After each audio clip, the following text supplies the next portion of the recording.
Vibrato exercises. First of all, you have to have flexibility of your fingers.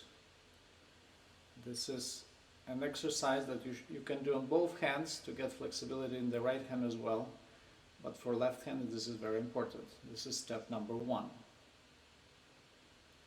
Straight fingers, using only fingers to go from the knuckles down.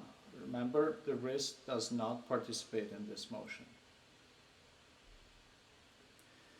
Then you're trying to imitate this motion on the strings. As you will see, the fingers go in the opposite motion. Here they go up and the hand stays in its place.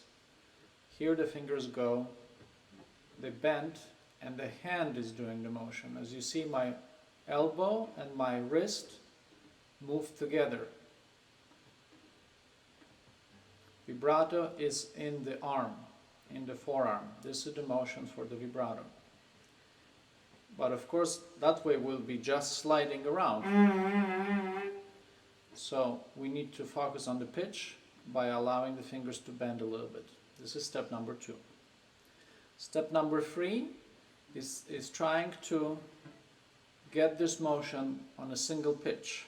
You choose one note, let's say a G, and you're trying to start from the very bent position when the fingers are collapsed, and you're going under the pitch by straightening the fingers, the one finger, and then putting it back into the curved position.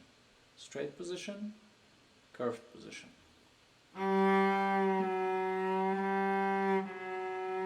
You're trying to get a half step from G to F sharp in this case.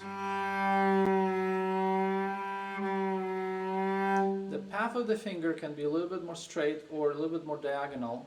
Diagonal is probably preferred for the bigger, wider vibrato. And you're trying to go from the tip of the finger to the back side of the first flange and back to the tip, trying to show the fingers here so they are not in the way. Okay, third finger. So it's a little bit diagonal this way. Sound is like that.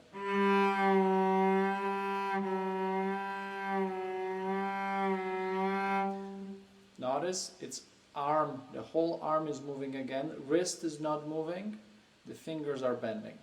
The actual vibrato is not such extreme version of bent finger and completely straight finger, but it's somewhere in between. You're just allowing the fingers to become sort of like a hinge. There's a hinge right here, and you're relaxing your arm right there. Then you're starting pulsating with your arm. Not too wide at first. Allowing this knuckle to relax right here. Those knuckles, they have to relax. And your finger has a little bit of a skin side where it's like rubbing the string, and the skin underneath the finger is moving slightly. And all the knuckles are relaxed.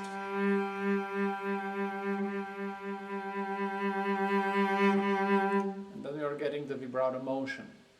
Once you have this relaxation there, once you achieve that step, you can practice several types of vibrato.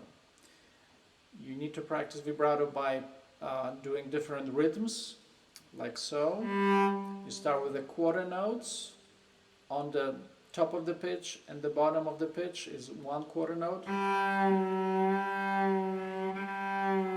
Go to 8 notes. Triplets. 16ths. Sextuplets. And 30 seconds, very small vibrato.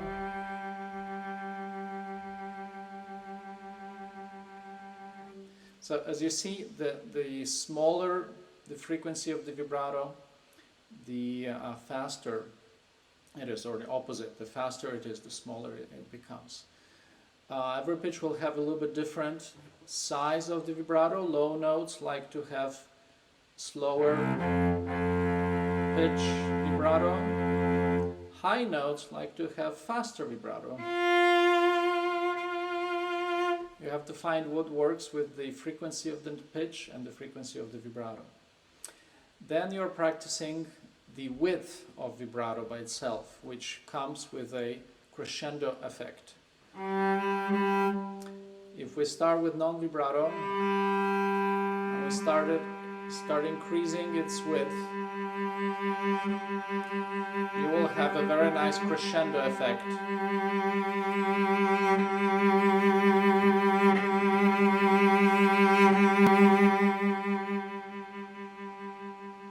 So the wider the vibrato, the louder the sound, because we are increasing the amplitude of the sound. So it works the same way as with more bow, more speed of the bow. We are increasing the amplitude of the frequencies. Happy practicing!